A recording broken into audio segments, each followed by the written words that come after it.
মানুষের মাঝে কোরআন ও হাদিসের বাণী সঠিকভাবে পৌঁছে দিতে ও ইসলামের ধর্মীয় অনুভূতিতে আঘাতের প্রতিবাদ করতে সবসময় অগ্রণী ভূমিকা পালন করেন দেশের এই অন্যতম মারকাজ চরমোনাই।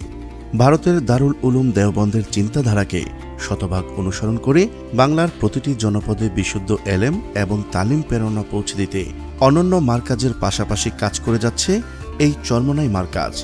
আপনি শুনলে অবাক হবেন, এই চরমোনাই মুক্তিযুদ্ধের সময় অসামান্য প্রশংসনীয় অবদান রেখেছিল। চরমোনাই কিন্তু কোনো তরিকা বা সংগঠনের নাম নয়, এটি একটি ছোট দ্বীপ বা চর। তাহলে ছোট্ট সেই দ্বীপ থেকে কিভাবে আজ বিশ্ব দরবারে ইসলামের অন্যতম মারকাজ হিসাবে পরিচিতি লাভ করল, তার পুরো ইতিহাস আজকে আপনাদের জানানোর চেষ্টা করব। চলুন শুরু করা যাক। ইতিহাস। চরমোনাই একটি ইউনিয়নের নাম। ইতিহাস থেকে পাওয়া যায়, আগেরকার দিনে এখান দিয়ে বরিশালের কীর্তনখোলা নদী বয়ে যেত। একসময় নদীর মাঝখানে ছোট্ট একটি চর জাগে। সেই চরে মনাই নামে একজন বুজুর্গ বসবাস করতেন। সেখানে তিনি ছনের ছাউনি দিয়ে গড় তৈরি করে নামাজ রোজা করতেন। পরবর্তীতে তার নাম অনুসারে এই জায়গাটির নাম চরমোনাই হয়ে যায়। 1964 সালের 20 মার্চ 11,755 একর আয়তন বিশিষ্ট চরমোনাই ইউনিয়ন প্রতিষ্ঠিত হয়। এভাবে কোনো বুজুর্গ বা বিখ্যাত ব্যক্তির নামে জনপদের নামকরণ হওয়ার ঘটনা ইতিহাসে আরও অনেক আছে। এখানে আসলে ভাষার বিকৃতি বা অবক্ষয়ের কারণে চরমোনাই পীরের দরবারকে সংক্ষেপে চরমোনাই বলা হয়ে থাকে।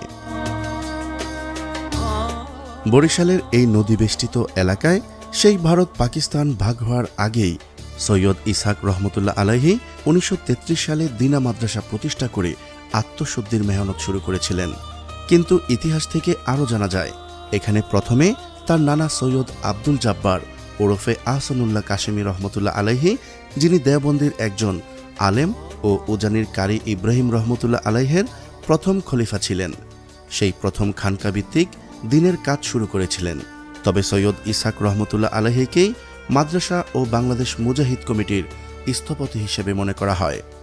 দরবার শরীফ 1924 সালে প্রতিষ্ঠা লগ্ন থেকে প্রতি বছর প্রায় 5টি মাঠে 300 একর জায়গা জুড়ে চরমোনাই মাদ্রাসা প্রাঙ্গণে দুবার বাংলা অগ্রহায়ণ ও ফাল্গুন মাসে ওয়াজ মাহফিল অনুষ্ঠিত হয়। উল্লেখযোগ্য ব্যক্তিত্ব: সৈয়দ মোহাম্মদ ইসহাক, চরমোনাই সাবেক পীর। মাওলানা সাইয়্যদ মোহাম্মদ ইসহাক ছিলেন বাংলাদেশের একজন পীর ও রাজনৈতিক ব্যক্তিত্ব। তিনি পীর সাহেব চরমোনাই নামে পরিচিত এবং চরমোনাইয়ের প্রথম পীর।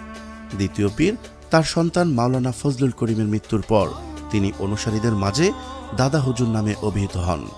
সৈয়দ রেজাউল করিম চরমোনাইয়ের বর্তমান পীর।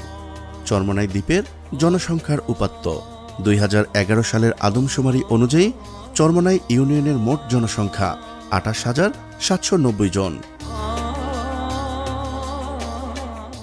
অর্থনীতি।